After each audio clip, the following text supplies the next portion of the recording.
Welcome to multi Telugu channel. Nizam's institute of medical science నుంచి మనకి ఈ రోజే బీఎస్సీ అలైడ్ హెల్త్ సైన్స్కి సంబంధించిన ప్రొవిజనల్ మెరిట్ లిస్ట్ అయితే రిలీజ్ చేశారు. సో ఇక్కడ మీకు కనిపిస్తుంది కదా provisional merit list for BSc allied health science అని చెప్పి దాని మీద క్లిక్ చేసినట్టయితే మనకి నెక్స్ట్ వెబ్ పేజ్ అనేది ఓపెన్ అవుతుంది. ఈ వెబ్ పేజ్ అనేది ఈ విధంగా ఓపెన్ అయిన తర్వాత మీకు అక్కడ క్లియర్గా కనిపిస్తుంది చూడండి. Provisional merit list for BSc allied health science course 2024 అని చెప్పి దాని కింద మనకి డౌన్లోడ్ సింబల్ కనిపిస్తుంది. డౌన్లోడ్ సింబల్ పై అయితే క్లిక్ చేయండి. క్లిక్ చేసిన తర్వాత మనకి నెక్స్ట్ పీడిఎఫ్ ఫైల్ అనేది ఈ విధంగా అయితే ఓపెన్ అవుతుంది.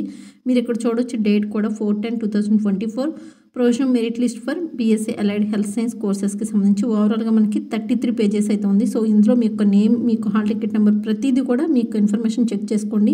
ఇన్ కేస్ ఏమన్నా కనుక మీకు అబ్జెక్షన్స్ కనుక ఉన్నట్టయితే మీరు 4 PM ఆఫ్ 7/10/2024 లోపు మీకు అబ్జెక్షన్స్ అయితే వాళ్ళకైతే పంపవలసి ఉంటుంది. ఇన్ కేస్ మీరు కనుక చెప్పిన టైం లోపు పంపకుండా తర్వాత కనుక పంపినట్టయితే మీకు దానివల్ల ఏ విధమైన యూజ్ అయితే ఉండదు. సో వాళ్ళు క్లియర్గా మెన్షన్ చేశారు. సో మీరు ఏదైతే రిక్వెస్ట్ చేస్తున్నా దానికి సంబంధించి సబ్మిట్ దేర్ అబ్జెక్షన్స్ అనేవి మీరు పంపించాల్సి ఉంటుంది అనమాట. సో ఈ వీడియో నచ్చినట్టయితే లైక్ చేయండి. కింద డిస్క్రిప్షన్ లింక్ ఇస్తాను, చెక్ చేసుకోండి.